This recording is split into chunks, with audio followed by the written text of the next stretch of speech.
Good morning. We're going to go ahead and call the meeting to order. Freddie, do you mind leading us in a short prayer? In the name of the Father, and the Son, and the Holy Spirit, amen. Our Father and our God, thank you very much for the many blessings that you have given to this community and the people in this community. We ask your continued guidance, your inspiration. We ask you to protect us always, dear Lord, particularly the children and the elderly. Watch over the policemen, the firemen, the EMTs, and all the people that take care of us while we sleep. Inspire us to do greater things, dear Lord. Let everybody come together as a community to achieve the goals and necessities for the people in this community. We ask this through your Son's name, Jesus Christ. Amen. Thank you, Freddie. Rory, could you lead us in the pledge? I pledge allegiance to the flag of the United States of America and to the republic for which it stands, one nation, under God, indivisible, with liberty and justice for all. Thank you, Rory. I'd like to ask for a motion to accept the minutes of the November 15th meeting. Glenn, who seconds? Joe, all in favor? It's approved. Well, this is my last time at this podium, so I wanted to make about 10 seconds of remarks, maybe a little more. 2 years ago, when I was sworn in as president of LCIA, I looked at this board, and I remember being, very impressed by them and telling you how impressed I was by them. 2 years after, many meetings and many issues, heated discussions, sometimes disagreements, I can stand here and tell you I still feel the same way. We've got some incredible board members, and I think you all should know that because they work very hard behind the scenes, and I want you to be aware of that. I'm very thankful to have known them and been friends with them now for several years. I also am so happy to have met many of you and the city leaders and other state leaders in my 2 years course. You are in very good hands with Brian Anderson, super smart guy, super dedicated guy, so you are going to be in wonderful hands with him. I'm somewhat of a dinosaur. Brian is not. He tweets. I do not. So you are going to love that, I think, many of you. So on that note, I'm going to turn it over to Brian, and thank you all.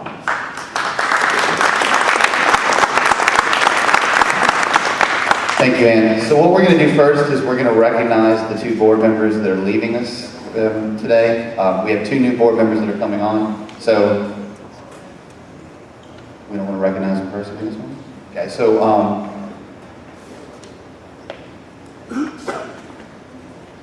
so I'm going to hand it back to Ann.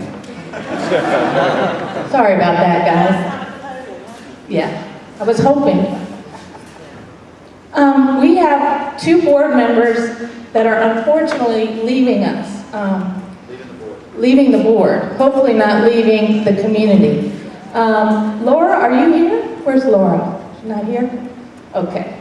Well, I will mention something about Laura. She was on our board for a short time, but she brought a lot to the table. She's an architect. She helped us with many zoning issues. And really was very even-keeled in all our discussions, so I want to thank her. The other board member that is leaving, we are very sad that he's leaving our board. He was phenomenal. He was president for 2 years. He did an outstanding job. I dare to say I think he was one of our very best presidents, bar none. Before that, he worked on the NORA committee with the Lot Next Door program, and just always handled everything so professionally and with so much intelligence. So Todd Wallace is leaving us, but he swears he's going to still help the community. So Todd, can you come up?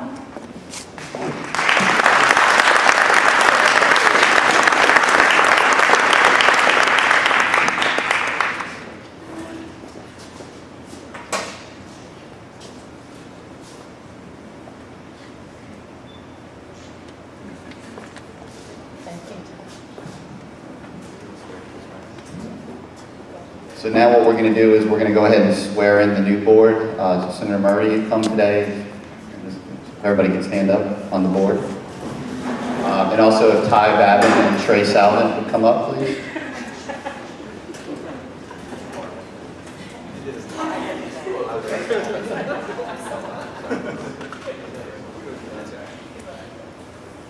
All right, so maybe if you all, rather, might be better if you face the folks you're going to represent. If you would please raise your right hand and repeat after me. As an officer or director of the Lakeview Civic Improvement Association, I do solemnly swear that I will uphold the bylaws, rules, and regulations of the association to the best of my ability. That I will attend and actively contribute to the business and general meetings of this association.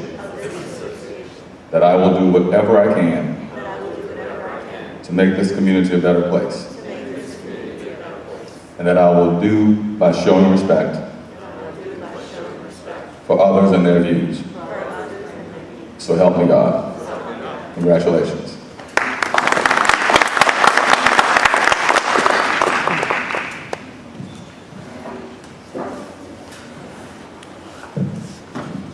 I don't like this roaming around thing.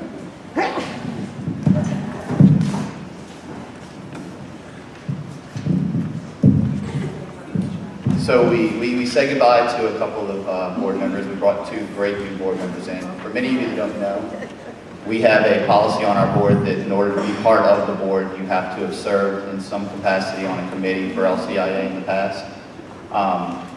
Again, Trey Babin and Ty, first time on the board, but they have been very active with our community for quite some time. We'll actually be honoring Ty today as a Delane Haggerty Award winner, so we'll talk a little bit more about her towards the end of the meeting. But to give you a little background on Trey, he has served on our North Sea Committee for a few years now. He is a lawyer, works for Gulf Coast Bank, very, very good guy. Excellent professional, and what board doesn't need more lawyers? So, but we've been very lucky to have people that are willing to step up. Very few fall off the board because I think we have a very dedicated board, but when they do, we always have a list of very qualified people. So it makes me feel good to know that one day when I decide that I won't be part of the board anymore, I won't have anything to worry about. We have a legacy here that started actually many years before Katrina. I don't think people realize that, and I feel like it is something that will last many, many years into the future for all of us and our family. So the next thing I'm going to do is I'm going to go ahead and recognize Anne for all the work she's done.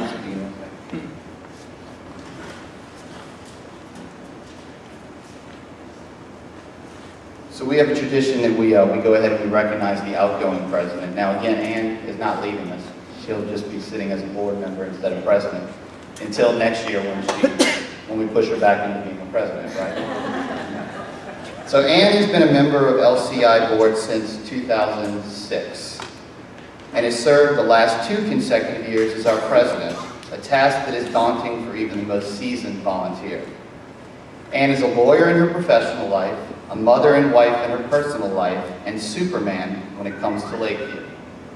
And like Superman, she has been forced many times to drop everything and change quickly into her alter ego in hopes of thwarting a Lakeview injustice. And much like Superman, she does it completely anonymously. The life of a community leader is filled with joy and a sense of accomplishment. Unfortunately, that joy usually comes after much struggle, and that accomplishment is almost always internal and unrecognized. That is why today I stand before you to recognize the accomplishments of this wonderful person. No one joins LCIA to make $1 million. No one joins LCIA to become famous. We work tirelessly because we love our community and we want nothing more than to see it prosper. So the next time you see Anne on the street, stop her, give her a hug, and tell her how grateful you are for what she does. And if we're lucky, she'll stay on the board and never leave. Thank you, Anne.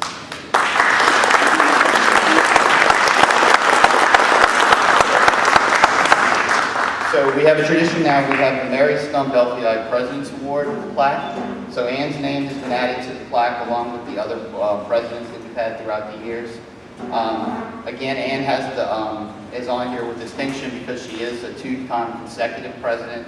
Not the only president to serve more than twice or more than once, but still 2 times. So the first thing I'm going to give to Ann is the Mary Stump LCIA's President's Award.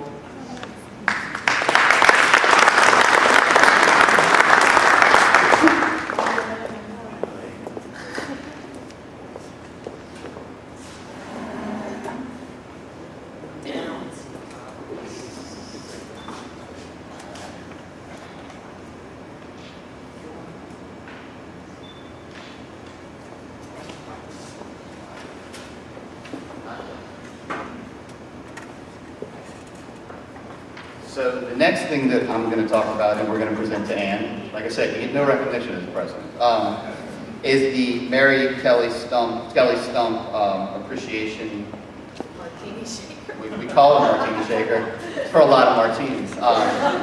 But just to give you some background on it, Mary Stump was an active member of our community up until 1978, I'm going to assume, because that's when she passed away.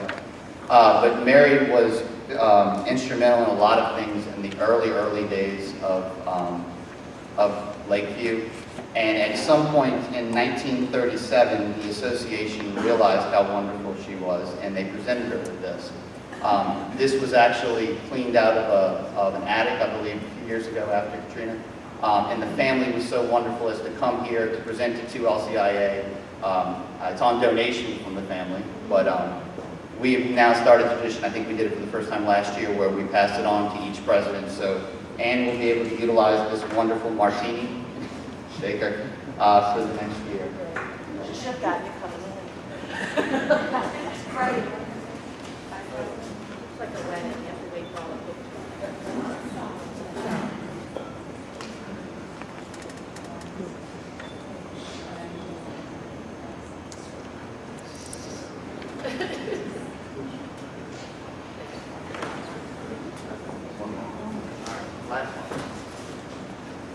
The last thing that I'm going to go ahead and present, I'm going to present to Ann her plaque to put up in her office so that she can let everyone know what we already know, is that she's a wonderful member of our community. So thank you, Ann.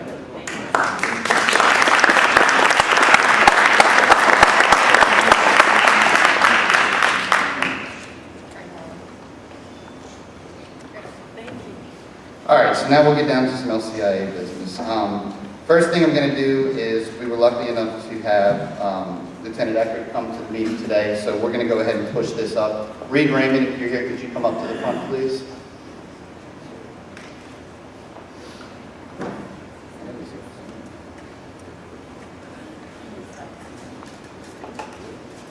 Reed was the recipient of the Peter Campagno Award. I guess it was over the Christmas holidays. And we want to go ahead today and recognize Reed for his accomplishments. So I've asked Val to come up and say a few words. Thank you, to talk. Good morning. It is my privilege to introduce Reed Raymond, the recipient of this year's award for outstanding efforts on behalf of Lakeview.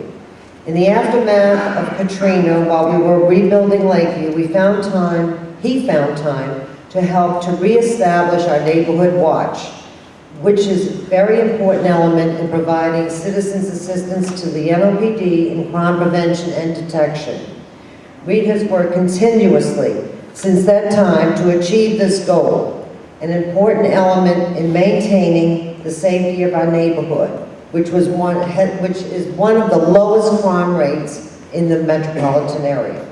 He has set up numerous meetings for Neighborhood Watch, and he has been instrumental in recruiting block captains. Reed has also been instrumental in assisting LCPD to keep its website up to date, and worked very hard for the renewal of LCPD recently, this past year. It is only through the efforts of good citizens like Reed Raymond that make our motto, "Long live Lakeview," more than just words. He translates it into action. This quiet and unassuming man has worked with great diligence for Lakeview. He is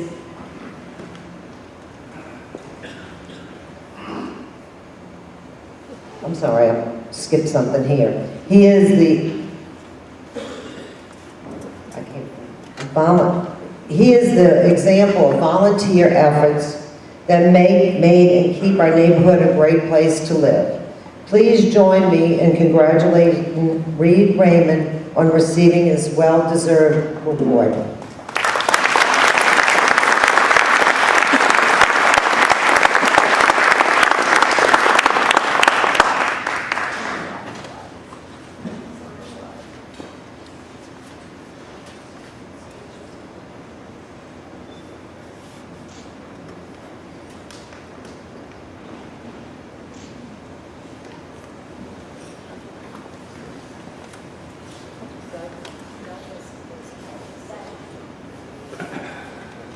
Good morning.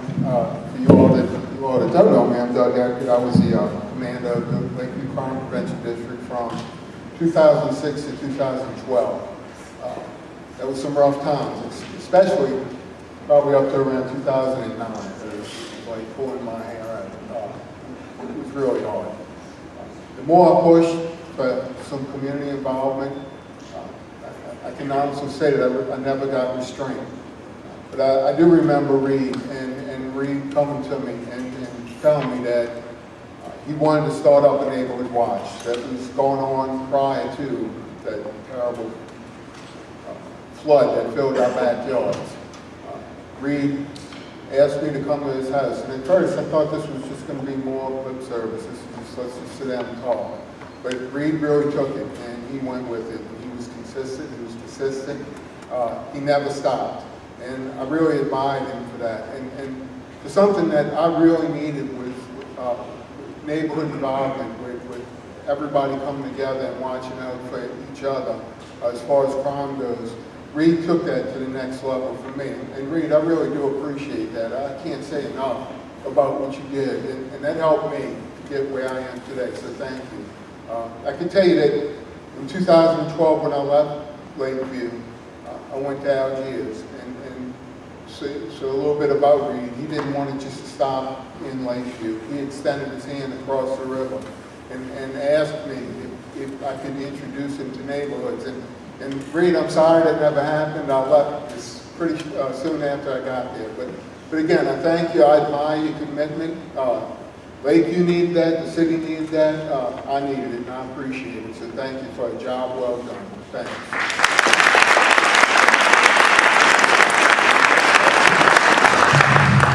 So just a little background on the namesake of the award that we just presented to Reed. The Peter J. Compagno Award. Peter J. Compagno was a first-generation Italian-American and remarkably active member of the LCIA. He was a leader in many civic initiatives and was involved with several organizations within St. Dominic Parish. We've been giving this award out for many years now because of the example he provides as a Lakeview leader. It is for a person who has gone above and beyond in the call of duty for Lakeview. So again, thank you, Reed. All right, so what we'll do now is we're going to go back to something that the last two presidents have done, and I think it's really been helpful, is the Ask the President.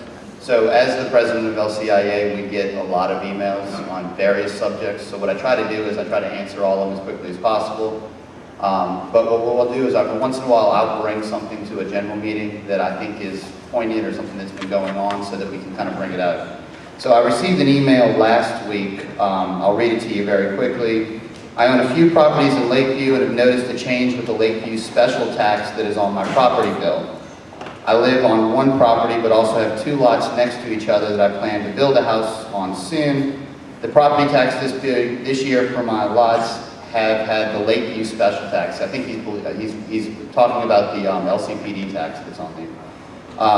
Assessor's office could not help me and directed me to LCIA. Can you please tell me what's going on? So my response back was that in the November election, the citizens of Lakeview did vote in favor of extending the LCPD tax for another 12 years. So very poignant with all the stuff going on in the city right now that we have meetings with two cops at it.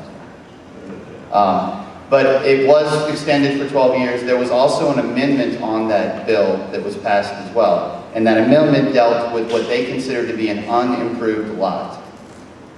So post-Katrina, if you had a vacant piece of property without an improvement on it, there was no LCD tax that was given.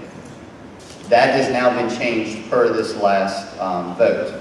The concept here is that an improved lot is a lot that has improvements on it, pools, small structures, houses. Lots that would have, say, a garden on them or just were a vacant lot with grass would not have paid the tax. The new amendment to the tax does now charge for that. The other thing I wanted to kind of touch on is LCIA has no dealings with this type of thing. We are a neighborhood organization, so our bylaws do not allow us to go in favor or against any kind of political matter. We do, though, on occasion bring facts to our membership. And I believe at one of the meetings we did bring up the fact, and I'll bring it up again, that since the inception of the Lakeview Crime Prevention District, crime has decreased tremendously in this neighborhood. So I, as a person, am very much in favor of continuing it, and I believe it was like an 80-something% vote in favor of it, so it does seem like the community is also in favor. So yes, moving forward, vacant lots or unimproved lots will also be taxed. Something too to consider is there was close to 5,000 families in Lakeview before the storm. With the inception of the lot next door and stuff, people not coming back or lots staying vacant, a lot of those people disappeared, and with them, the crime prevention tax money that would have gone to the LCPD for their budget disappeared as well. So I know that for many years now, the LCPD budget has been slowly getting back up to where it is, and we believe that it is at a point where it's sufficient to fund the police officers that we need. Now, Val may say otherwise. But as you can see, we're having wonderful results in Lakeview. So that is basically what is going on with that. And if anybody has any extra questions about it, I can answer them now. I happen to be one that probably wrote you an email as well. But in the process, first I called the tax assessor and they sent me to another place who then sent me to you, and I didn't understand why, if they're the ones assessing it, why couldn't they just answer the question? Yeah, and we have It's since... a law, right? We've And since why followed couldn't they just say, the law has been amended rather than making us... Well, and I know you can't answer That's the for same them, but question that's that we exactly asked what them. happened. And Ann has reached out to the assessor's office and asked them, while I'm happy to answer questions, we've asked them to explain it to people so that people understand it. Exactly, I had to make two Right. phone calls And- and then wrote you, and I guess it was you answered me immediately and with the law, so that was great, thank you for that. But, And again, I think because we're the front of most things in Lakeview, we are the natural. But yeah, again, we are actually going to put out some stuff through our emails and we'll probably have it in our next newsletter, explaining it, because there are people that don't understand it. and last but not least, they just directed me, so I had to actually Google and search for an email address, and I figured I threw that email out there and then never hear a word back, but you answered, if it was you, immediately, so thank you, that answered the question. No problem. But I didn't understand why they couldn't just tell me to answer or direct me to the law itself. So. Yeah, there's a lot of things that happen, I don't I understand. mean, I know you can't answer that, but it seems like that they could, maybe that it'll... Yeah, and we've actually reached out to them, I think, twice now, trying to get them on the page so that they can explain it to people. I don't think it's going to be something where it's going to be a lot of people that don't know about it, because it only affects a certain amount of people, and again, we're going to try to get more information out there. Well, I mean, again, it's not y'all's fault. I just couldn't understand if it's a law and they're the ones enforcing the law, using the law to make the tax, like they couldn't just answer the question. And one of the other things I'll mention real quickly is I also received another email from somebody asking why the taxes that they paid to LCIA weren't used for something or other, and no taxes go to LCIA. LCIA's funding comes strictly from our membership base and from advertising we do in our newsletter and stuff of that nature. So the next thing we'll do is we'll go ahead and we'll recognize and allow comments from the attending public officials. Senator Murray, I know you're here, so if you'd like to come on up.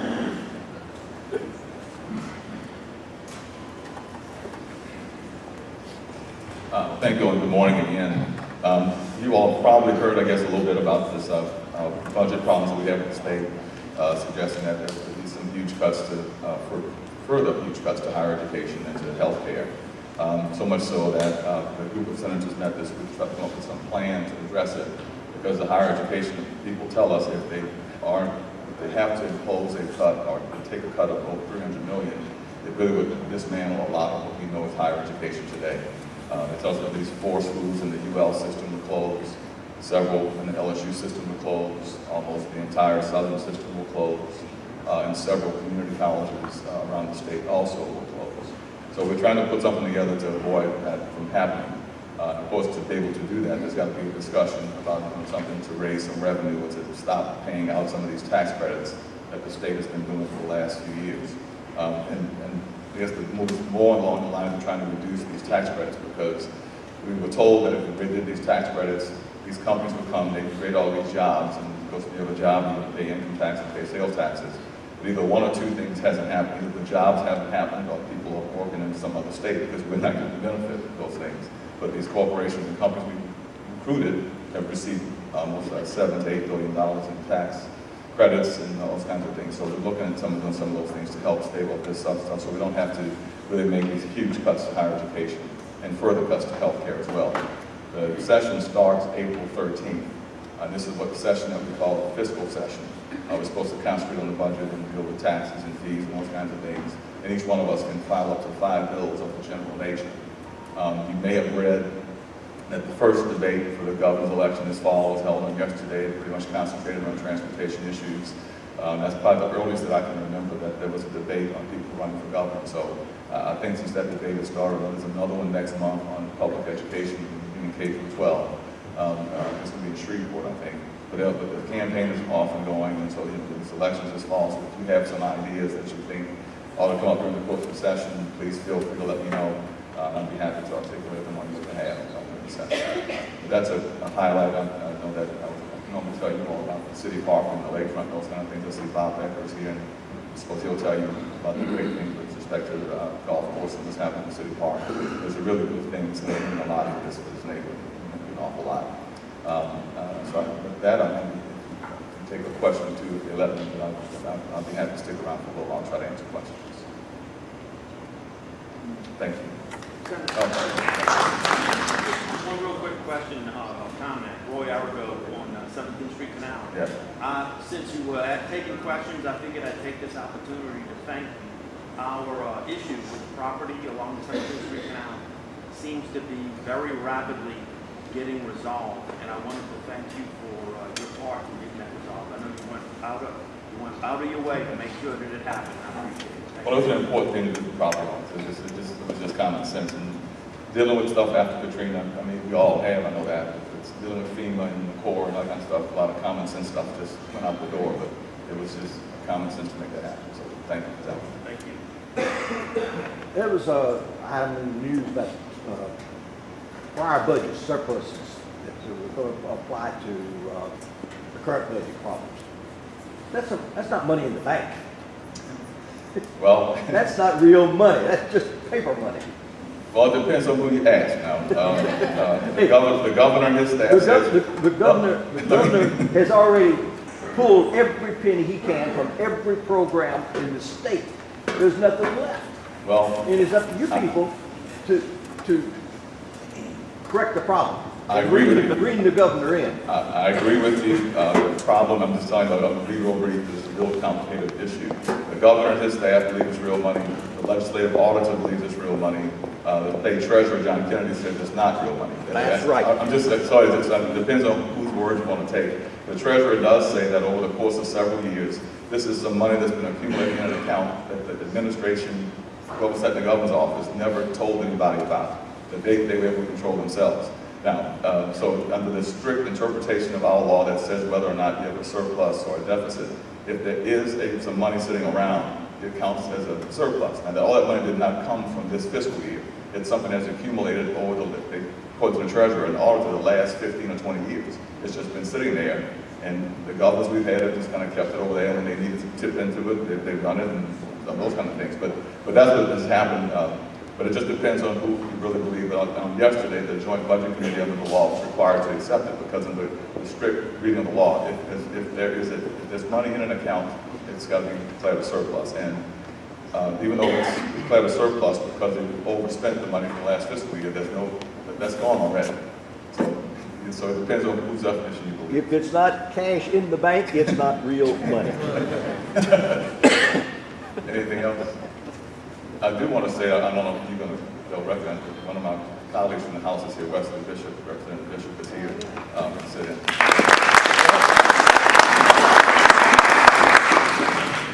you. So next what we'll do is we'll go to Susan Guidry, Councilperson Guidry. I spoke with her yesterday and she informed me that she had something else that is very pressing.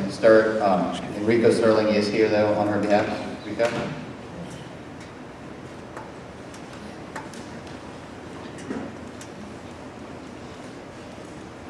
Thank you, Mr. President. Good morning, everyone. My name is Enrico Sterling. I'm with Councilmember Susan Guidry's office. I'm our Director of Constituent Services. I want to start with something you mentioned earlier about the tax district and something that you said, ma'am, because when they're not coming to LCIA about the question, they're coming to me about the question. So, of course, I said I got to move this off my plate, so I've actually alerted the assessor's office of the change.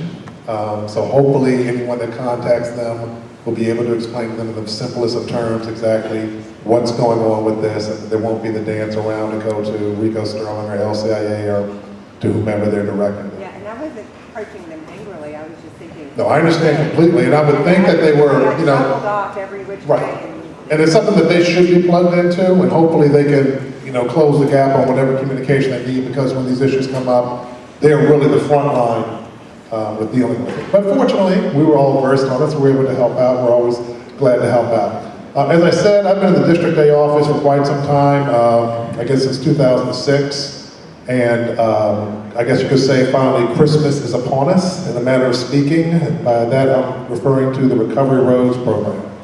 The Recovery Roads program is very close to starting here in Lakeview. It is a program that is going to redo a lot of the street work and repair a lot of the damages that were incurred as a result of Hurricane Katrina. They had a meeting earlier this week about that to inform everyone as to how it's going to work. Just to give you a brief rundown, my counterpart, Laura's going to go into it from the Mayor's Office of Neighborhood Engagement in a little more detail, but it's going to be broken up into 2 quadrants in Lakeview. The first quadrant, they're going to do the areas that require paving only. Then they'll do the second quadrant that require paving only. Then they'll go back to the first quadrant, not the same area, the first quadrant, and do the parts that have to have underground utility work and paving. And then they'll do the same for the second.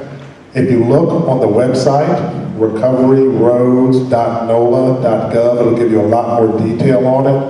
A quick small breakdown about this: if you live west of Pontchartrain, you will not be listed as Lakeview.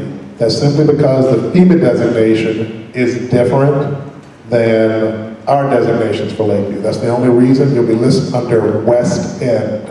So you can take a look there to see exactly what's going on with that location. But this is really good news. I met with Colonel Mark Jernigan, Lieutenant Colonel Mark Jernigan, yesterday. He's the happiest I've ever seen the man. I don't know if he, you know, is going to have someone cut my tires or something, that's why he's happy, or it's because it's actually coming to fruition. But it's really good news. I'm really excited. I've driven each and every street in Lakeview. I drove them in, I believe, 2006, I said. And the streets don't repair themselves, so whatever it was in 2006 just didn't get better. So we're looking forward to this program. It should start very shortly. If you have any other questions or details, consult the website. Of course, you can contact our office. Let me go to another area, another hot spot, one of my personal favorite. Oh, sorry. Website again? Yeah, sure. It is recoveryroads.nola.gov. Another one of my favorites, Florida Lee, Phase 3. The moving target that has been dancing around in front of me from 2012 to 13 to later in 13 to 14 to January of 15. So in talking to the Public Works Department, that is indeed on schedule. They should be starting that work this winter. I'm not sure if they're going to start the work prior to Mardi Gras. I think that is really going to be a spot that's going to hold it up, but that's my latest intel on this. It's something I probably ask about every 2 weeks because they have moved it on me so many times, and I want to be the most up-to-date information. So hopefully they'll be able to have a meeting about that shortly, and I encourage everyone to attend. I know that, Brian, you sent out a notice about the Recovery Roads meeting, so you can always check and see from LCIA when they're going to have these meetings. I also want to move on to something, and I think the last time we had a meeting here was November, is that correct? Okay, so that was prior to the budget being passed, but one of the things that Councilman McGidry pushed hard for in the budget was an alley grader. And we were able to get that, so hopefully the Public Works Department will be able to make that purchase and start doing alley work here at Lakeview. Another issue that's constantly brought to me, and I'm not sure how much it applies to everyone, but I want to definitely give an update on it because it is a concern to a lot of people and it can be disconcerting and frightening, is the coyote situation. Someone's one step ahead of me there when I said frightening and disconcerting.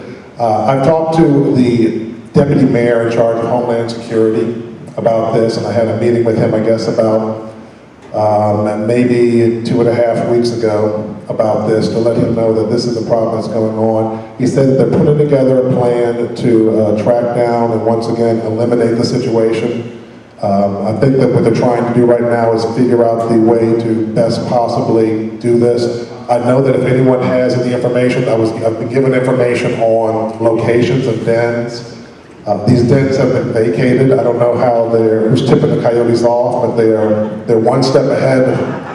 They've got an intel, they've got a man on the inside. I don't know, but they vacated a couple of the dens. Were vacated by the time our people got there, but it's something that is in the forefront of the mind of Colonel Sneed, and I can tell you why. Is because I'm in his face every time saying, "Hey, how about these coyotes here?"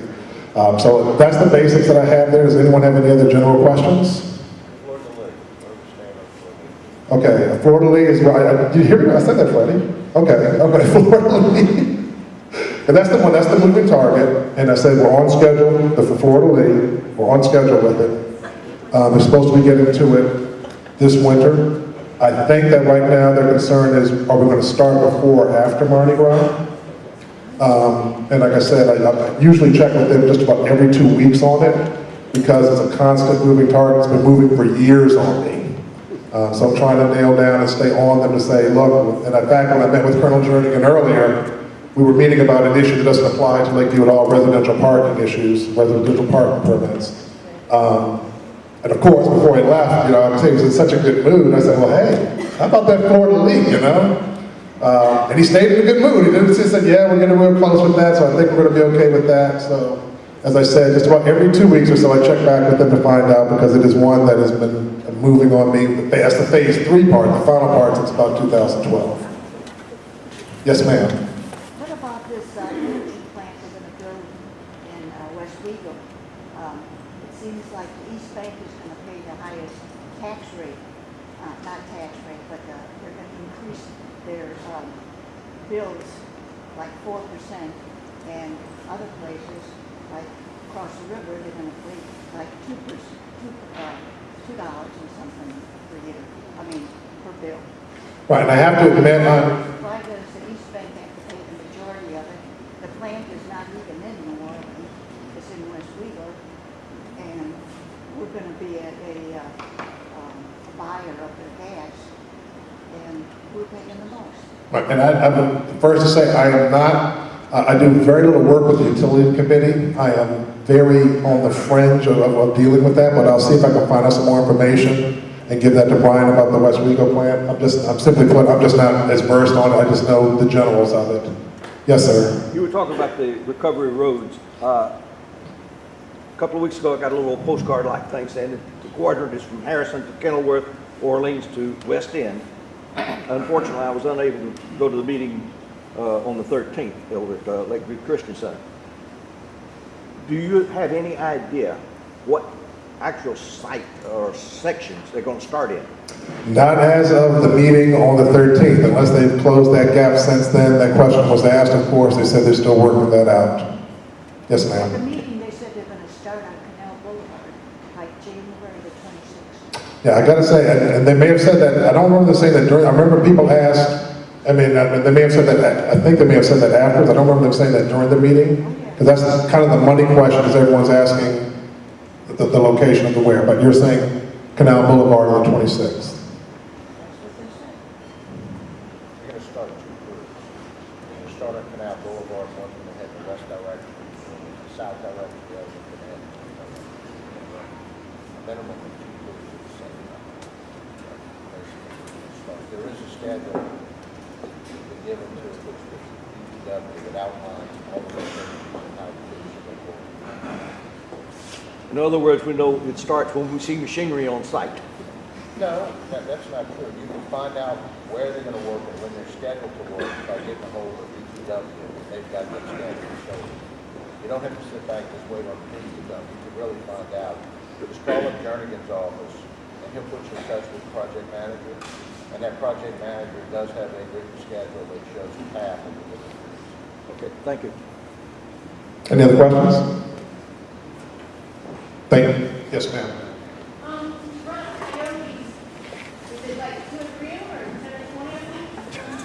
I don't know the number. I can tell you this, I can say this conclusively, it is more than 2 or 3. Thank you so much.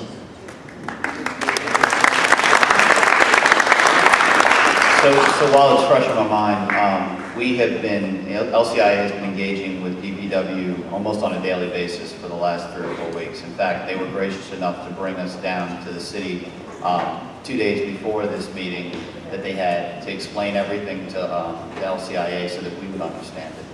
And just some quick things, I'm actually going to bring up Ann at some point, and she's going to kind of give a Fix My Streets update, which will talk a lot about the DPW.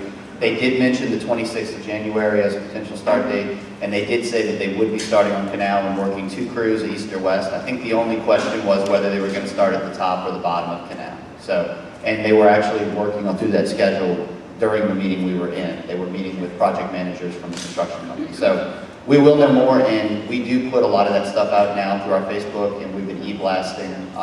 So we're going to keep on top of it. And I guess just the other thing to point out that Enrico's talked about, this $29 million number we hear about, I've seen the breakdown of it, it's real.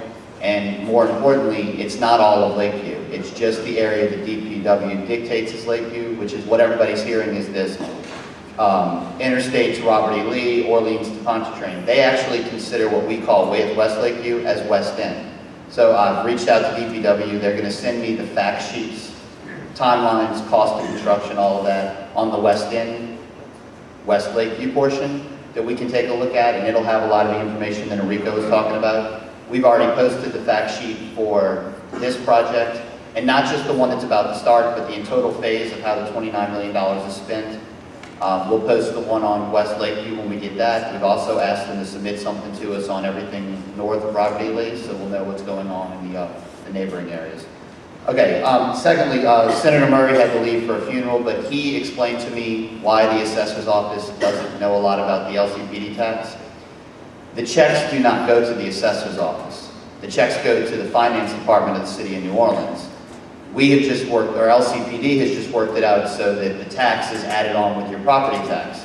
So basically the assessor sends his information to the finance. LCPD sends their information to the finance.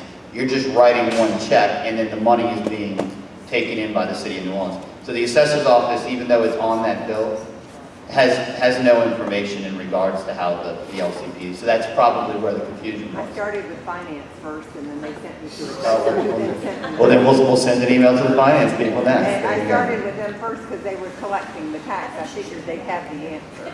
So next up on our report would be School Board Representative Sarah Buston. She did email me and let me know that she had, I believe an incident with her mother that she's dealing with right now, and she was not able to make it. But she did say, as always, if anybody needed to talk to her, they could get in touch with her through us, or they could email her directly at her Orleans Parish School Board email. Next up, again, while we're on the discussion of all this, we're going to bring up Sergeant Renee Benjamin, LCPD. Benjamin.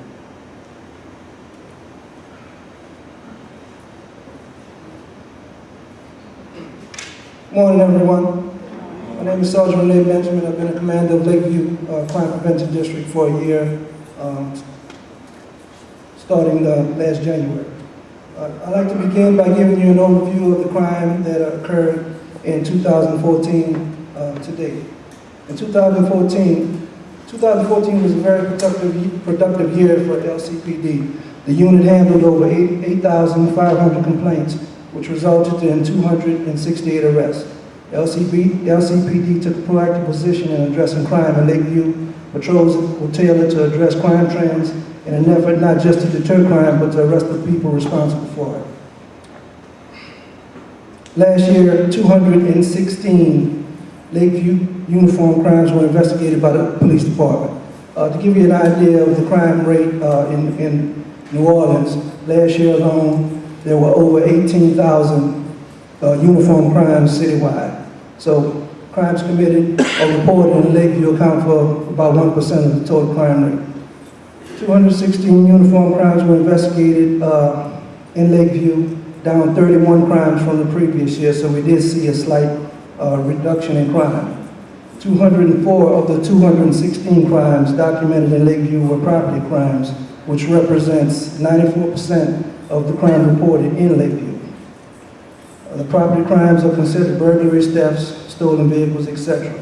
Upon further review, it was determined that 52% of all property crimes occurred in Lakeview involved vehicles either stolen or burglarized.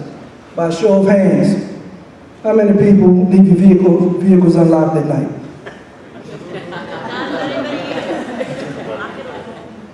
By show of hands, at some point in time, how many of you have left your vehicles unlocked with the keys inside of them? In 2014, there were 69 documented vehicle burglaries. 86% of the vehicles were left unlocked. 86%. In 2014, 34 vehicles were stolen from locations in Lakeview. 45% of those vehicles were recovered. 41% of those vehicles were unlocked, and 38% of those vehicles had keys left inside of them.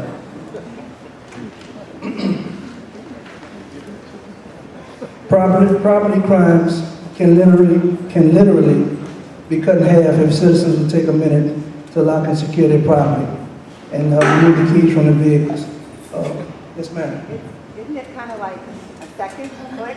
Yeah, you're right. I don't understand. I'm from the old days, and I'm sorry to interrupt. When you had to lock all 4 doors, it's just a click. So I don't understand. Just this past Monday, LCPD officers made 3 arrests on Louisville Street, 6900 block of Louisville, between 1 and 2 in the morning. It involved 3 subjects in a stolen vehicle. We had, at the time, we could not prove that those subjects actually burglarized additional vehicles, but we do know for a fact that they were canvassed in the area to commit burglaries. Later on that Monday afternoon, 2 cars came out on Louisville Street, one in the 6600 block, one in the 6700 block, where vehicles were burglarized. I went over to the location along with a 3rd District detective and reviewed some home surveillance videos, and it showed that those 3 subjects burglarized a truck in the area and pulled on car door handles of several other vehicles. So we were able to clear 3 cases, 3 car burglaries by arresting those individuals.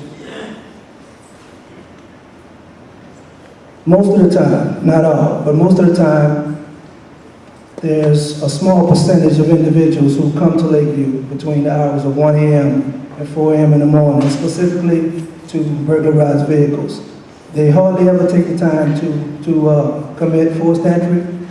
A lot of the cars in Lakeview are left open. If we could just get the message across to the citizens to lock their vehicles, we can cut the property crime rate in half in Lakeview. Okay, in 2004, there were a total of 12 persons crimes reported in Lakeview. Persons crimes are aggravated batteries, robberies, sexual assault, and homicide. 12 incidents represent only a 5.6% of the total crimes in Lakeview. 50% of those cases, LCB cleared them by arrest. LCPD cleared them by arrest. 50% of the cases, so that's pretty good. For the year, overall crime declined by 12.5% in 2014 compared to the previous year, 2013. So we did experience a slight decrease in crime. We are working to get crime way down and to achieve much better numbers in 2015, but we're going to need the help of the community to do so. Imagine what the numbers could be if we protected our investments and locked our vehicles. Crime would almost be non-existent in Lakeview.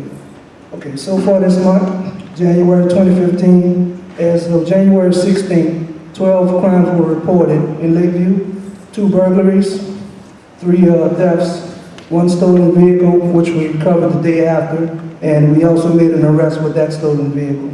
6 vehicles were burglarized between the hours of 1 and 4 in the morning. 2 cases, it was signs of forced entry. 4 cases, the vehicles were left unlocked, and in 2 of those incidents, we made arrest on. There was one other case that we do have a person of interest, and we're working on getting valuable evidence to make an arrest in that. Unit statistics so far this year, so far this month, LCPD officers have handled 318 complaints, 56 vehicle stops, conducted 57 field interviews, which has resulted in 8 arrests. Please make it a point to lock your vehicles and secure your property at all times. If you observe any suspicious activity in your neighborhoods of an urgent nature, please dial 911. LCPD officers are your first line of defense. Sometimes the districts are short-handed, calls are prioritized. The units may be on the other side of the district boundaries, and it may take them a while to get to you. So if you see something suspicious or out of the ordinary in your neighborhood, dial 911. I usually have 2 or 3 guys working a shift at all times, and as soon as the call comes out on the radio, they'll respond. Yeah, Ray? What do you know about that traffic fatality on Canal Boulevard in Homedale? It was a 1-car accident. The gentleman lost control of the vehicle and ran into the embankment right under the train trestle. That's all that I have at this point. Okay. Overall, the LCPD unit as a whole was very productive last year. We take pride in our work. The officers that actually work LPD are hand-selected by me, and they do not have any PIB records or any complaints with dealing with the public. Most of them are seasoned veterans that have been around for between 10 and 20 years. So you're getting a pretty good workforce out there when these guys are working for you all throughout the day. The LCPD unit was very productive in 2014. Proactive patrols reduced crime by 12% for the year, and we need the help of the community to reduce crime even further. The dedicated officers who work LCPD overtime are out there working every day around the clock to keep you safe in Lakeview. So help us out. Whenever you see something that's not right, give us a call and we'll check it out for you. Thank you.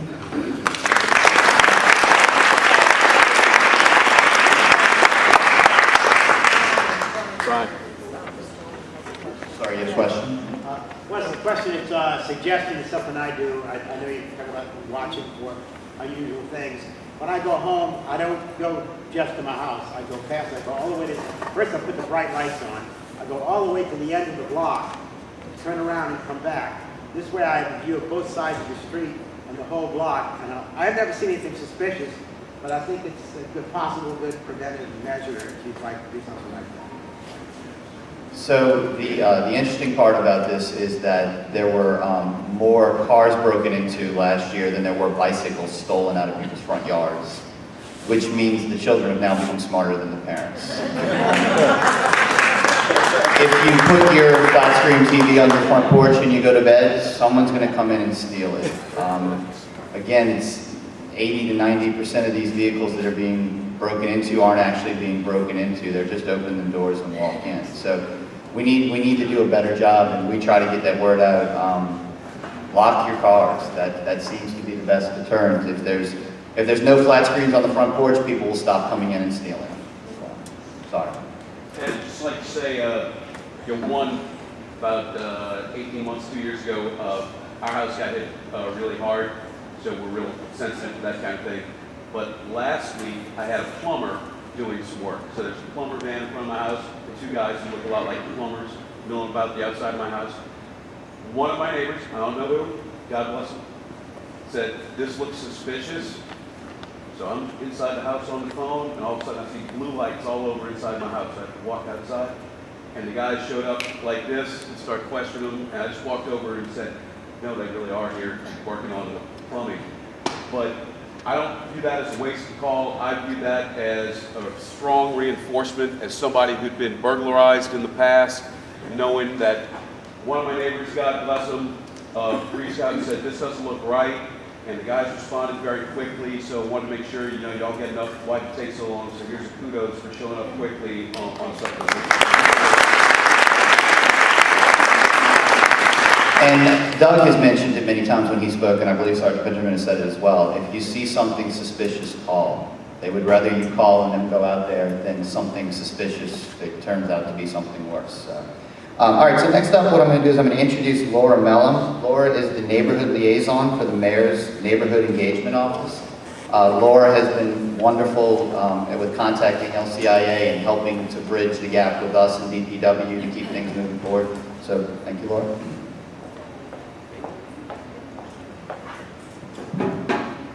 Thanks, Brian. As you mentioned, I'm the neighborhood liaison for Council District A with the Mayor's Office of Neighborhood Engagement. So I'll be here regularly at your meetings to give updates, and if you have questions, feel free to contact me. Enrico and Brian both talked about the Recovery Roads program that is slated to start on January 26th. If any of you live within Quadrant 1, which is between Kenilworth and Harrison Avenue, Orleans, and Pontchartrain Boulevard, and you weren't able to make it to last week's meeting, I do have about 15 or 20 copies of the fact sheet that'll tell you exactly what to expect during construction, so I'll leave that up here on the front. And I know it's a little bit confusing the way that we define Lakeview, so I have just a few, a timeline for you. So as I mentioned, Quad 1, which are those boundaries, is going to begin January 26th, and that'll be paving only, and that should end in the fall of this year. So we'll do Quad 2, which is from Harrison Avenue to Robert E. Lee, and the paving only contract will begin in the summer of 2015. We also have West End, which is Pontchartrain Boulevard to 17th Street Canal, and that is slated to begin full reconstruction project in the spring of 2016. And then we have Lake Shore and Lake Vista, which is Robert E. Lee to the lake, and those two projects will begin summer of 2015. So there's a lot of road construction coming up, but your roads are going to be looking great. And I know that this is confusing because we have so many different quadrants. So the GIS department at the city is working with DPW and Sewage and Water Board to come up with a web application where you can actually type in your address and see exactly what construction projects are slated for your street. And both Ann and Brian have seen the prototype of that application. We're still making a few tweaks, but I'll send it to Brian when it's ready. I think it should be ready within a month or two. Okay. We also have a few updates. Back in September, the city released a new web application called Notice Me.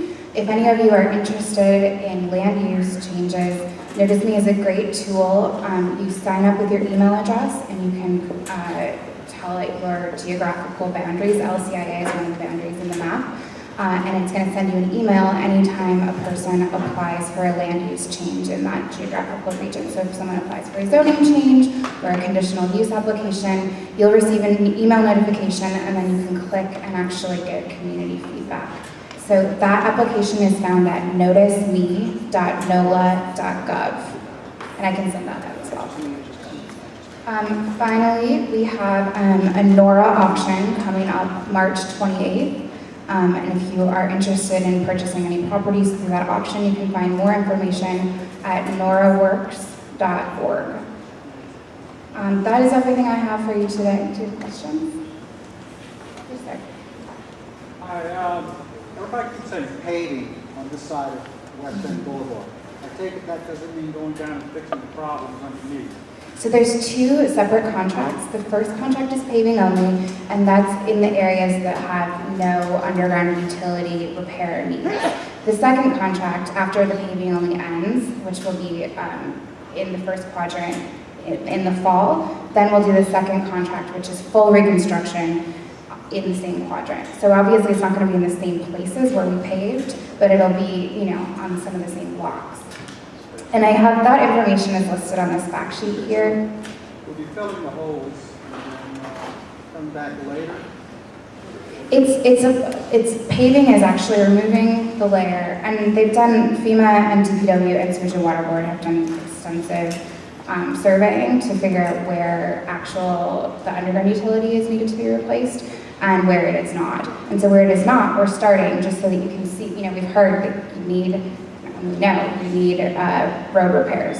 So we want to begin that as soon as possible. Does that answer your question?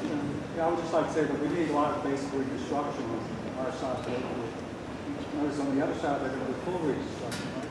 Yes, they're doing full reconstruction on all parts that I just mentioned, but in the 2 Lakeview quadrants, we're also doing paving only so the construction can begin even sooner.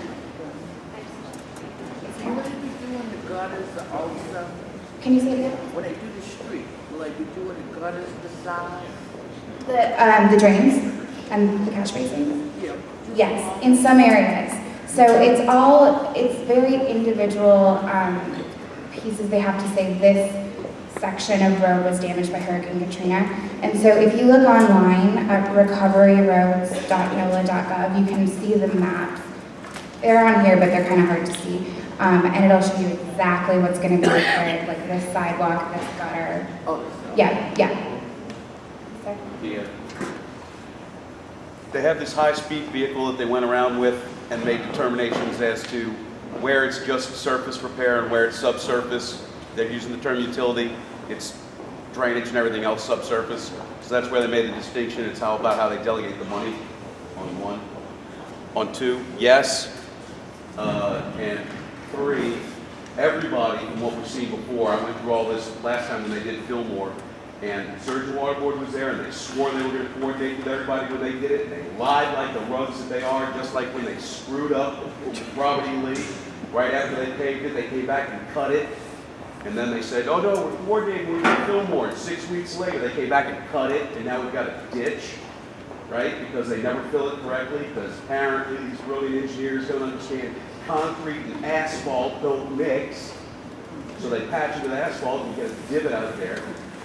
Please tell me that now that they've made the distinction between that which is going to be surface only and that which is going to be full construction, someone at Surgeon Water Board will actually be coordinating this, unlike every other time. So the big difference is now that Sewage and Water Board and the Department of Public Works have the same boss.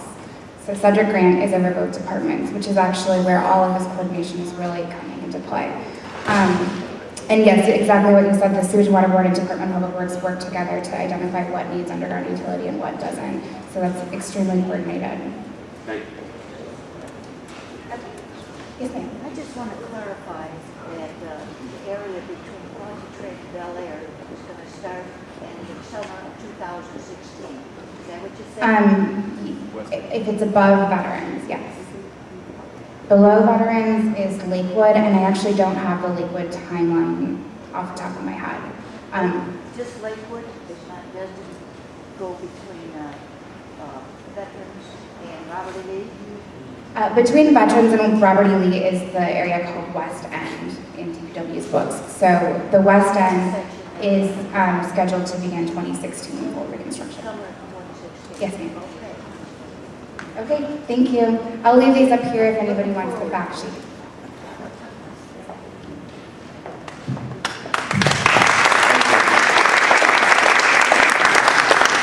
So we have one more official. Representative Nicholas LaRusso isn't able to make it today, but his legislative assistant, Gabrielle Champagne, is here, and Gabrielle said she's available after the meeting. Anybody? Gabrielle? Okay, so now that that concludes the recognition of the officials, what we're going to do now is I'm going to skip around the agenda because I think this is something that everybody came for, and I really want to hear it as well myself.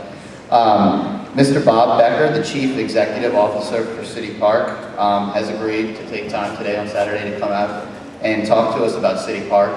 And I had specifically actually asked him to talk a little bit about the golf course and the Children's Museum. I always tell people that I consider City Park basically more backyard to me.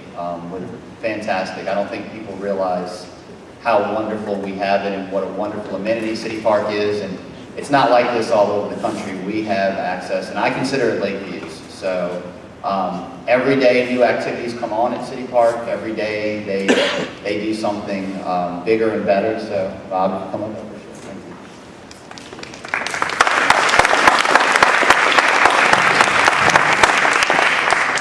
Okay, I know a lot about coyotes, I just want to tell you that. There are more than two, I can guarantee you that. So Brian asked me to talk about a couple of things that are going on in the park. The first is the new golf course, a project that started in 2003. The state has signed a construction contract with Dunnett Golf, which is one of the 4 largest golf course construction companies in the country, to build a new golf course, which is made up of parts of the old east and west course that lie between Fillmore and Harrison. The part of the old east course that was between Harrison and Zachary Taylor is not being used for golf anymore. So the golf course should start construction in about 2 weeks, 2 or 3 weeks. First thing that will happen is they'll put up a construction fence around the golf course, and then they'll mobilize their equipment, and then they'll start going. Their contract allows them to, gives them until February of 2017 to finish the golf course. So obviously we hope to finish before that, but that's the time the state has allowed them to finish. So when it's all over, the park will have 2 golf courses and a driving range and associated facilities down from the 4 golf courses that we had prior to the hurricane. The Children's Museum project is gaining a lot of speed. We have an agreement with the Children's Museum to provide a site in the park. We've had this agreement since 2007. They have received significant funding through the state capital outlay bill, thanks to the legislative delegation for Orleans Parish. They expect to take all of 2015 to be designing the project and get under construction in the first part of 2016. They hope to be finished with the Children's Museum project in late 2017, certainly before 2018, which is the date that virtually every organization in the city is aiming for to be completed with their projects prior to the 300th birthday of the city. So, they're full speed ahead. We're excited about having them. We're very excited about the golf course. It should definitely help our financial situation greatly. I did want to recognize Lee Thornton in the crowd. There's, see Lee back there. Lee is hawking Lark in the Park tickets. So if you've never been to Lark in the Park, which is the Friends of City Parks, a major fundraiser, you might want to go back there and write a check to Lee, because that would be a really good thing. This year's Lark is dedicated to the park's endowment. It's a legacy gift and something that will help the park in the future when we all go on to other things. So we're very, very excited about that. Just so you know, to give you some idea of the magnitude of the park that Brian was talking about, the park receives nearly 16 million visits a year from people who make multiple visits to the park. So we are in the top 4 or 5 parks, most visited parks in the entire country, which is a pretty amazing thing when you think about what we've all been through to get the park to this point. So we're very excited about that. Those of you who came to Celebration in the Oaks that we've just completed, thank you very much. That's a big part of the support of the park. 170,000 of you came to Celebration in the 31 days that it was open, and helped us make our budget on that. So that was very important. So we really very much appreciate that. So those are the things that Brian asked me to talk about. I'd be happy to answer any questions. Yes, sir. The construction of the new golf course, does that include a new clubhouse? That does not include a clubhouse. We will be building a new clubhouse where we had to tear down the one that was destroyed by Katrina. Dunnett Golf is just building the course. We are in partnership with the Bayou District Foundation for other golf improvements, including the clubhouse. Same time frame, or? We hope so. Okay. We certainly hope so. We hope to get it all up at the same time. Yes, sir. The Kennedy school site, the school board has a proposal to sell that, but that's Zone Park. And if memory serves me correctly, that was part of the park before it was a school site. That would revert to the state park. Well, we've tried to get the Kennedy school site ever since the school was torn down, and made our desires known to everyone, elected officials, OPSB, Recovery School District, everybody and their brother. We would very much like to get the Kennedy site incorporated into the park. The OPSB has their own procedures and stuff that they're going through. Senator Landrieu was actually our champion for this effort to try to get the school site for the park. So we are sort of a bystander right at the moment, waiting for OPSB to go through whatever legal requirements they have. And we had hoped that there would be a land exchange between the state and OPSB to provide the OPSB with a site in the medical district. They're interested in opening up a high school to teach allied health professions down there, and we were hoping that a land exchange would occur by which the state would come into possession of the property. So I don't actually know much more than that, frankly. I would think that the government, that when it's no longer needed for school, is converted to the park. There's a lot of things that I think, but a lot of times they don't materialize. Yes, ma'am. I love City Park. And Well, thanks. I'm glad. I was wondering if they had any kind of stop on the development of City Park. Because when my children were little, we'd always take a picnic at the Pops fountain there, and that was very nice. You can't get near Pops fountain. They have a big fence around it now with a big building in there. So you can't get near there. And then they have all those soccer places on Marconi. Marconi. And then they have the jazz festivals that they're going to have there. And then they have the two, not one, but two mini golf. And then they have other buildings there. And I was wondering if they had any stop there. That they say so much on City Park, and that's all, we're going to leave it as a park. And they even have a water park set up. So I was wondering, how much more are they going to put in there before it becomes a Disney World? Well, hopefully it's not going to be a Disney World. The park has had a plan since 2005. Anybody can look at it on the website. We are in the sort of last stages of implementing that plan. It was intended to go to 2018, 2005 to 2018. Katrina intervened in that. And so we're in the process of completing it. So everything that we've done has been in accordance with that. Unfortunately, you mentioned Pops Fountain and the fence around Pops Fountain that was put up before I got to the park. Unfortunately, there are facilities in the park that just need to be protected. That park, after we renovated that fountain, it suffered tremendous vandalism from people who would come in with sledgehammers and beat the balustrades and everything. So we had to put up a fence in order to keep that from being destroyed, really. And it's the same way in a number of other places. We're not big fence people at the park, but sometimes you need to protect the public asset that's there. And so we have done that where we could. We built a miniature golf course out there. It's been a huge success for us, and one of the reasons we did that was to try to generate revenue for the park. The park, it gets very little public support and must raise the vast majority of its revenue from the activities that we do in the park. And because we're a park, there are a lot of things we can't do. So that was one of the, one revenue source for us. So we hope there are plenty of places to come out and have a picnic. So we hope you come out and do that. That wasn't the question. My question was, do they have a stoppage of how much they're going to put into the park? Yes, we're going to follow the plan that we have. That plan outlines everything that's going to be built, and we don't do anything that's not in that plan. So it's on the website, morlandcitypark.com. Yes, sir.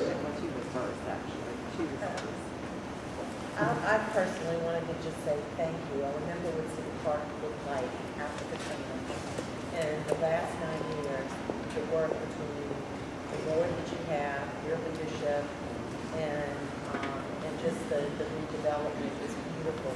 And I will tell you, we have a lot to do as far as sports and different things in our neighborhood, which is absolutely wonderful. But to be blessed with such a beautiful area that's developing right in our backyard over the last 9 years, and to be provided with so much that families have an opportunity to participate in is just absolutely fabulous.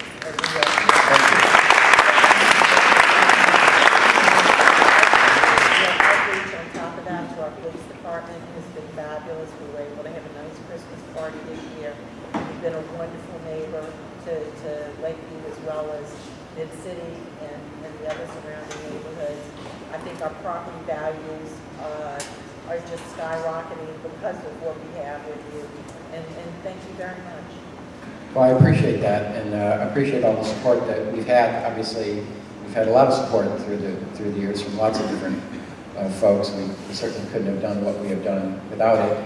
And we're so appreciative to the legislature and the governors that have helped us, and city council members in it, and private individuals. You know, it's not something you can do by yourself. So if you are a member of Friends of City Park, you are directly supporting the park. And we appreciate that. The area between Harrison and Pan American Stadium, short-term, long-term plans for that? Yeah, as I mentioned before, we took it out of the golf, you know, being used as golf. We're going to move the disc golf people, the frisbee golf people, over to a small part of that. They're going over there.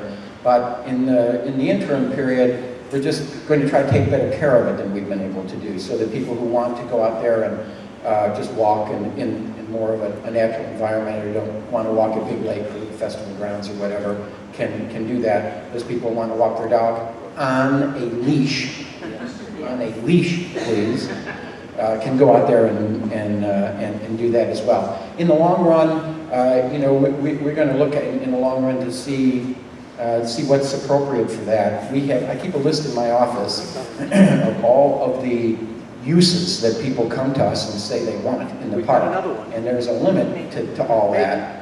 And so for the intermediate period, we're just going to try to take better care of it as it is. I don't know if you've got this one on your list, but my wife and I have discovered those abandoned golf cart paths. Yes. And please don't tell anybody. Everybody's finding out. Yeah, a lot of people are finding out. But one thing that struck us was the potential of some eco-voluntourism with some cabins and stuff. It's like the forest, the middle of the forest there, where for revenue. Yeah, revenue producing. That's a big issue I with City Park. understand. We have looked at, I don't know if you are familiar with the area that's actually behind the police stables, the new police stables that have been built there. Actually, there is a small island behind that called Nursery Island that we've used to raise trees and those sort of things for the park. And we've looked at that over the years as a potential site for a limited number of cabins that could go, because when you're there, you don't really know you're in the city. You're someplace else. So it's as I mentioned, the park has a tremendous usage and tremendous number of people who have a lot of different things that they want in the park. So our board tries to do a good job of balancing, you know, natural environment and birding and those sorts of things with more active development. Yes, sir. Yes. Are you going to continue to serve as the venue for the Voodoo Fest? Our contract with Voodoo goes for another 5 years. Thank you very much.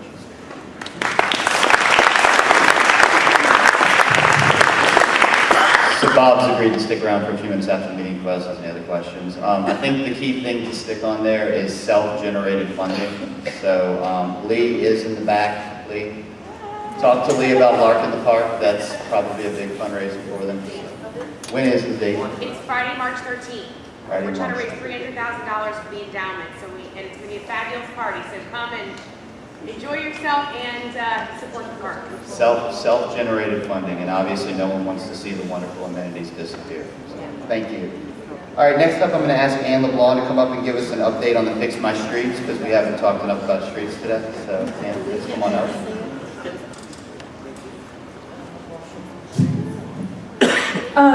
First, I want to point out, make a distinction. You're hearing about Recovery Roads program. That has really nothing to do with Fix My Streets, even though they're fixing some of our streets.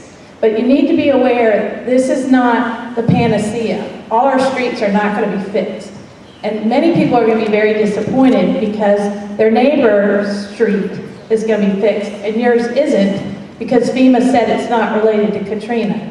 So be aware of that, because I can anticipate a year from now, my street didn't get fixed, but Joe Blow's did. So that is why Robert Lupo and we started the Fix My Streets campaign, is because we heard the Recovery Roads program was just going to be a drop in the bucket. So please know that. So that's why we're here. And we're selling magnets now. And the reason we're selling them and not giving them away is because we want to get more signs, because we want to spread the message about the campaign. Let me tell you, these are $5. I have them, and I will be glad to take your money and give you a magnet. Let me tell you what Fix My Streets has been doing. We have met with city officials, DPW. We have attended roundtable discussions. We have gotten a lot of information. We have had private discussions with individuals that we hope will help us down the line. This is going to be a marathon, not a sprint. We're not going to fix all the streets in New Orleans this year, next year, probably not in the near future. But we're working hard at it. We're having a meeting Wednesday at 6 p.m. here, actually in the cafeteria. This meeting is not a town hall meeting. You'll recall our first meeting was here. Many of you were here. There were 600 people here, and that's when we initiated the campaign. This is more for civic association leaders across the city, because this is a citywide campaign. And it's also for those individuals who really want to volunteer and give their skill set to the campaign. And it's at 6 p.m. We're going to roll out our committees. We've really been working hard on this. We're going to have a construction committee. That construction committee is going to define the problem. What is the problem? What % of our streets still need to be fixed after the Recovery Roads program is complete? 2, what available funds are available? What funds are available? State, federal, city. Where can we maximize the revenue that is there? Because at the end of the day, everyone's going to question, if you're going to want me to pay more taxes or you're going to want me to contribute in any way, I'm going to want to know that every dollar that you already have is spent wisely. And there was a point earlier made about coordination with Sewage and Water Board and DPW. They are now together, and we are very hopeful and somewhat confident, based on what we've been told by Cedric Grant and Lieutenant Colonel Jernigan, that there is coordination now, because it's nothing more frustrating to see what happened on Fillmore, so I totally agree with that. So those are the kind of things we're going to be addressing with the city through Fix My Streets. The third committee is going to be, okay, this is how much it costs to fix our streets. This is all the available money, leaving no stone unturned. Okay, what is the gap, and how are we going to come up with that gap? And we're going to give options. You know, do you want a do you want a street maintenance district in Lakeview? Do you want a street maintenance district in Algiers? Or do you want to go to the voters and ask for more money citywide? And we're going to report back to everybody that this is what we found. This is the work that we did. This is all the information, and it's going to be as transparent as we possibly can make it. And then you guys can decide what you want to do. But, so the meeting is Wednesday, 6 p.m. at the cafeteria. If you're interested in volunteering and really working on this, because it's going to take a lot of work, and we are all volunteers, please come out. And please come buy a magnet, because we want to spread the word. We need to keep the pressure on. Thank you. Thank you, Ann. If you're interested in a magnet, I recommend getting one now, because I have a feeling, like the signs, they're going to go very quickly. You put them on your car, people will see them, and you'll get a lot of questions about where you got them. And we are also accepting donations towards the cause, if you don't want a magnet. Maybe buy the magnets for early Christmas. So, more good news for Lakeview. I'm going to bring up Glenn Stout, who's going to talk to us about the Friends of Lakeview Lighting the Way update. How do you follow 2 people asking for money? I'm the third guy. No, actually, Friends of Lakeview was founded in 2010. And the makeup of the board is half the folks here and some other folks, interested citizens of Lakeview. And what we're dedicated to doing is raising money for capital projects, generally public-private partnerships to make improvements in Lakeview. And our first project selected, which we got working on in 2011, is what we call Lighting the Way. And Lighting the Way is the new Basin Canal Park, which is the streets bordering West End and Pontchartrain and Veterans and Robert E. Lee. The large park over there has some pretty trees that were planted after Katrina, some walking paths or biking paths, and it's very dark at night, so we thought it might be a nice idea to try and raise money for that. And it's a lot of money. It's almost $1 million project. We've been fortunate enough to have 3 fundraising venues. One is called Taste of the Lake, which is held in the spring of the year, and then further on we have a gala, which is held in the fall of the year, and we also are responsible for operating the Harrison Avenue Marketplace, which is also a fundraiser. So we've raised about $200,000 so far for this project, which gets us part of the way there, but then we've been fortunate enough recently to receive a Department of Transportation grant in the amount of nearly $700,000. So we're really about $100,000 to $150,000 away from actually having all the money we need to put lights that will look very similar to the ones which are on Harrison Avenue, which are very nice. And so we're very happy to announce that we received this announcement of this grant, and that we'll be that much closer to being able to go out for bids for the project very soon. We also accept donations, but more importantly than that, we're also offering for sale a light, and any number of people can team up to get a light. The lights are $1,500 to sponsor. We have families that have taken a light, and we'll put a very nice plaque announcing your name or whatever you want on that plaque. And those are available for sale now. And we've sold 40 so far, which is really quite good. And Freddie, how many lights we'll have? 147 lights, so they're going fast. And we would like to invite you to have a look at our website, which is friendsoflakeview.nola.org. And very soon, I think you'll see, well, if you pass by there, you'll see a signboard, which is showing the amount of money we've raised, sort of a thermometer thing. And very soon, we think we'll have the opportunity to install a light, if not operational, at least everybody will have a chance to see what it'll look like in the future. So thanks very much for your time. So Glenn, if I'm correct, we now have the grant for the $650,000, but we have to do our part to get the remaining $694. All right, next up I'm going to bring Ty Salvin, who's going to give us a community activities report. Okay, so first of all, I'm really excited to say that I'm not asking for money. But I am here to tell you about some activities that we have planned over the next couple of months. So tonight and the third Saturday of every month, we have a movie night in partnership with Lakeview Presbyterian Church.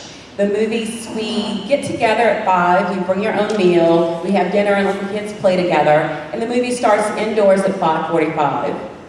Tonight we're showing How to Train Your Dragon. Next month we're doing How to Train Your Dragon 2. In March is Dolphin Tale. In April, Dolphin Tale 2. Exactly. So we'd love you to come out and spread the word. It's a whole lot of fun and a great evening. March 7th, we have our annual meet and greet, and that is where it really is just like a block party to get together to know your neighbors, especially with so many new residents coming in. It's a great time to do that.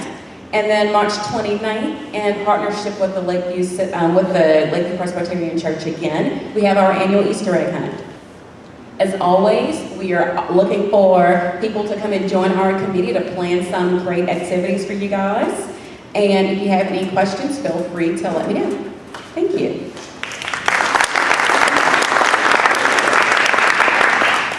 While Ty's up here, we're going to go ahead and jump into the Ghislaine Haggerty Service Award that we give out each year.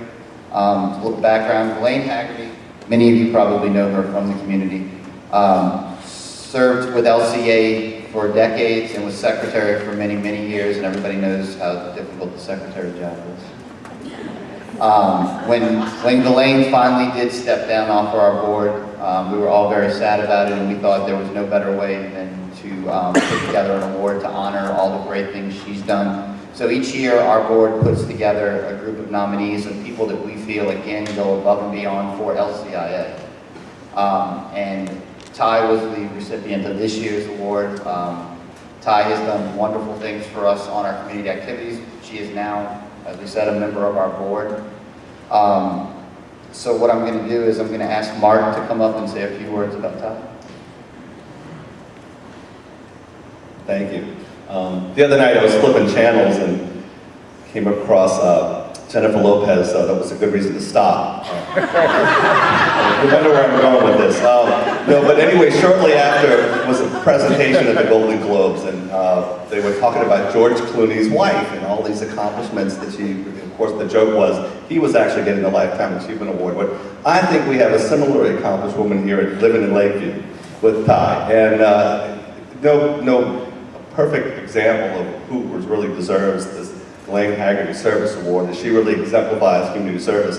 If any of you all have been in the event planning business, you know how stressful that can be. Well, this girl is always planning events. Of course, with tonight, with movie night and several of them. She's done these great garden days at Lakeview Presbyterian.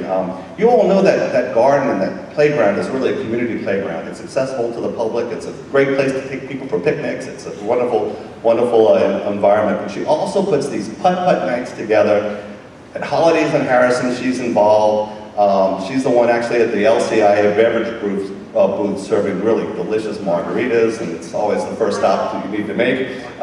She does the Children's Business Fair that's over at St. Paul's, the Easter egg hunt she just talked about. But she volunteers beyond LCIA. She's involved in the Archdiocese of New Orleans through the Engaged Encounter program and gives back her experience at the beautiful family she and her husband Derek are raising. They've got 5 beautiful children, and she created what's called the NOLA Homeschoolers, which is a great organization to get people involved in extracurricular activities that are people that are part of the homeschooling program.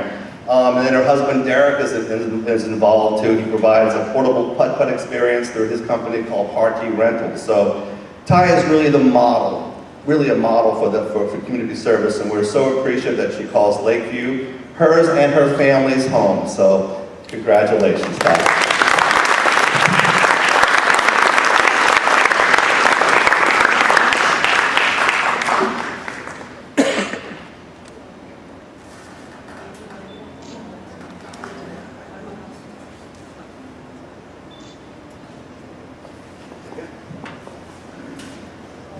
We do actually have a second Glenn Haggerty Award. We had so many great volunteers that we ended up with 2 because we couldn't decide. And ironically enough, Mary Ann Colward is not here today because she volunteers on Saturdays at a reading program and refused to leave the kids behind to come to the meeting to accept it. So on her behalf, I will present and accept the award for the Glenn Haggerty volunteerism to Mary Ann Colward. For many of you that don't know Mary, which I don't think there are many people that don't, Mary has been a huge volunteer for LCIA, a champion of our blight. After Katrina, we know how bad our blight was, and I'm happy to say that when you drive around Lakeview, we don't have a whole lot of blight. When that started to turn down, she moved over to our zoning compliance department, so when people call and they complain about someone that's doing something, or we see a person that's not using their property, and I can tell you, I've sat in on some of the meetings. She works with Tom Schnatz very closely, and following up on blight and zoning compliance issues from a volunteer standpoint is extremely difficult. So again, I'll accept this on Mary's behalf and make sure she gets it. So thank you.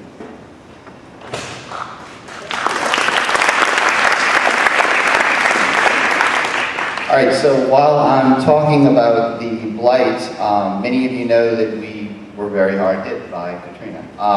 And I want to just recognize real quick, Jasmine Harrelson is in the back here. Jasmine, she is the Director of Community Affairs for the New Orleans Redevelopment Authority.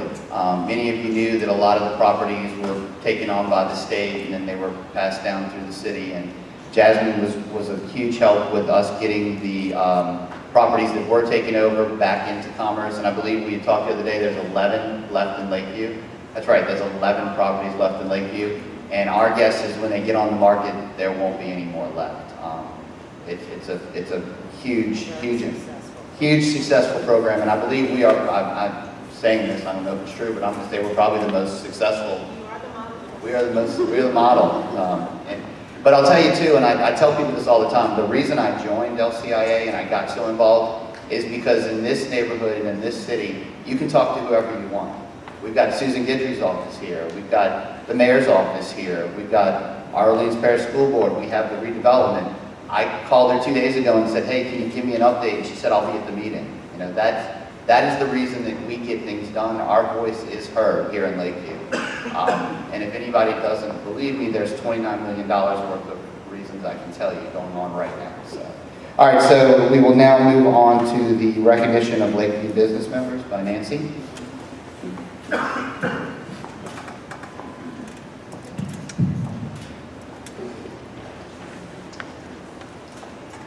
And I believe this is the last issue on the agenda.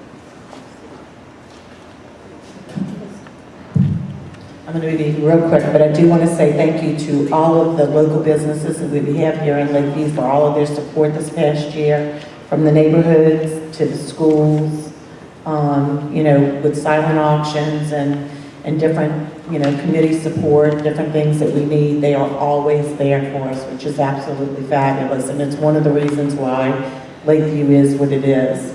I also want to say kudos to the schools. The schools do a tremendous amount of,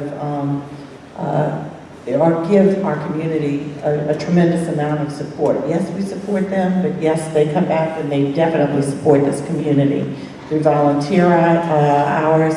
As you know, Michelle Douglas, who is our secretary, she's also the principal over at Hines School. A few other things that are done. We have sweet days for the police department that the schools provide, you know, cupcakes and just all kinds of stuff. It started at Mount Carmel after the storm.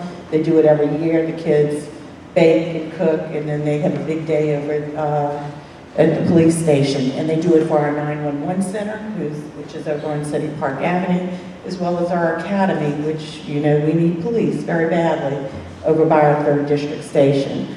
And then that's just a few of the little things that they do. The kids all made handmade ornaments for the police department. They had a beautiful tree this year. Every policeman received an ornament.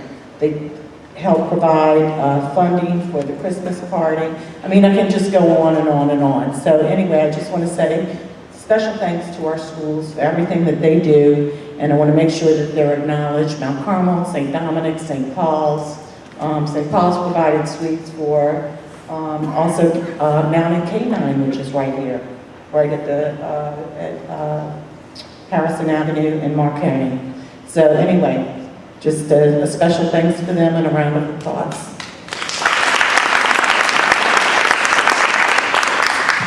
So that concludes the agenda. I'll open up for a motion to adjourn. Ann, second by Glenn. All in favor? Adjourn.